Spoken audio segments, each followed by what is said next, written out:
Sesungguhnya, sosok ini menyandang gelar Raden Mas. Di dalam darahnya mengalir kebangsawanan, atau dalam kata Rifai itu bangsawan usul. Dari jalur nenek, dari Surakarta, Sri Susuhunan Pakubuwono II. Tapi semua keraden masannya itu kemudian ditanggalkannya. Ia memang seorang raja pada akhirnya ya. Raja tanpa mahkota. Raja dalam dunia pergerakan. Leluhur dari 3 aliran politik besar di Indonesia. Islamisme, nasionalisme, komunisme. 3 penggendong aliran-aliran politik itu sesungguhnya adalah anak-anak didiknya. Anak-anak kosnya yang berada di Gang Paneleh 7, Surabaya.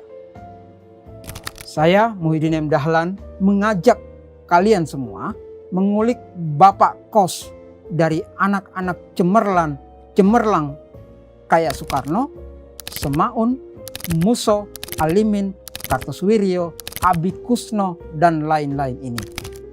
Jas Merah, Cokro Aminoto, Haji Omar Said Cokro Aminoto.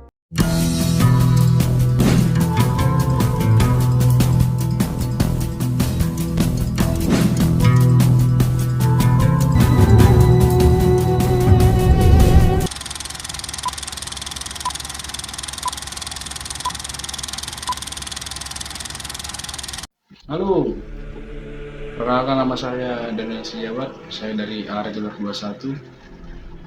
Seperti yang teman-teman lihat di awal, penggalan video di awal tadi, ya benar sekali itu adalah judul dari analisa wacana saya, dimana judulnya adalah Bapak Kos Berbahaya, Cokro Aminoto, Haji Omar Said Cokro Aminoto, dari channel YouTube Mujo.co.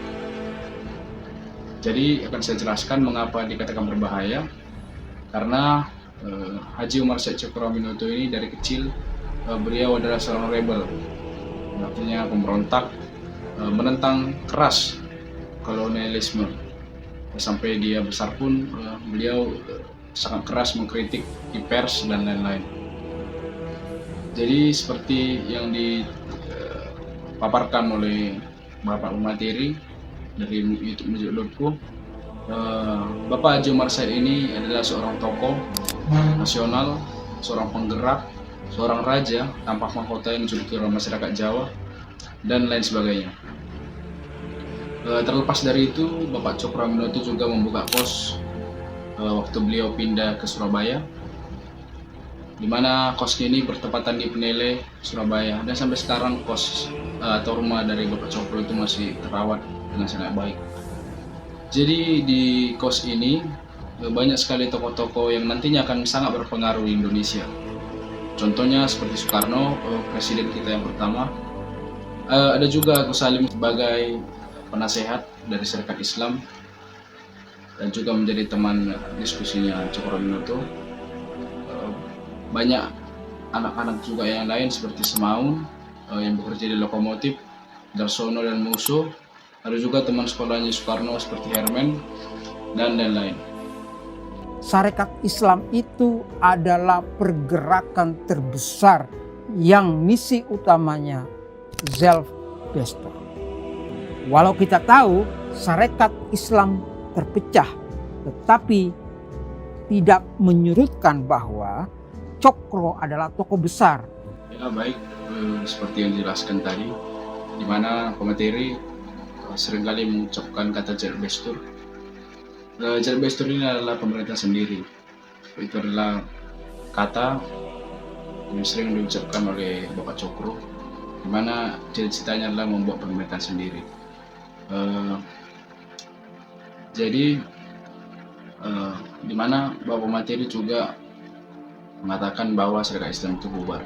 Di mana Serikat Islam bubar karena berbedanya ideologi atau pikiran-pikiran dari anggota-anggota yang berada di Serikat Islam, di mana Serikat Islam ini terpecah menjadi 2, di mana ada Syarikat Islam Merah dan Syarikat Islam Putih. Syarikat Islam ini terdiri dari orang-orang atau tokoh-tokoh seperti Semaun, Darsono, dan Musuh. Di sayap kanan atau Syarikat Islam yang Putih terdiri dari Habib Salim, Soekarno, dan lain sebagainya. Di mana Syarikat Islam ini yang merah membelah diri dari Syarikat Islam Putih karena pada saat rapat-rapat di Kongres, Bapak Cokro ini lebih cenderung berada di Polskrat. Padahal Polskrat ini adalah sebuah organisasi, maksud saya bukan sebuah organisasi, adalah sebuah lembaga. Kalau sekarang itu adalah Dewan Rakyat, Dewan Perwakilan Rakyat. Dulu itu ada namanya Polskrat. Di mana Polskrat ini adalah sebuah lembaga yang dikuasai atau diketuai oleh masyarakat Belanda atau orang Belanda, di mana para Syarikat Islam Merah, tokoh-tokohnya ini merasa kesal karena mengapa Bapak Cokro tidak bergabung asal ada kongres atau rapat di mana tujuannya untuk memajukan syariat Islam. Malah Bapak Cokro lebih cenderung berada di Polskrat, di mana Syarikat Islam itu tidak ada hubungannya sama sekali dengan Polskrat. Di mana Syarikat Islam Merah juga berpandangan dengan Rusia kala itu, di mana Rusia, kawan Menshevik dan kawan Bolshevik kala itu berhasil menumbang kekaisaran Rusia, di mana kekaisaran Rusia itu ditumbangkan oleh rakyat-rakyat cilik. Jadi itulah mengapa Syarikat Islam terpecah menjadi dua.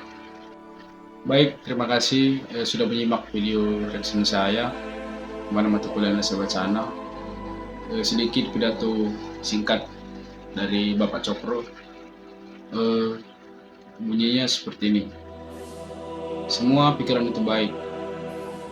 Sosialisme, komunisme, dan yang lain-lain. Yang salah itu ketika pikiran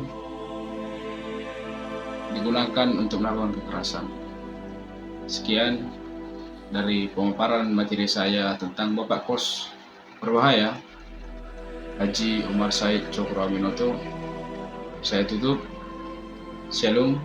Assalamualaikum warahmatullahi wabarakatuh. Om Swastiastu, Namo Buddhaya, salam kebajikan. Terima kasih. Saya Daniel Sijabat, pamit undur diri.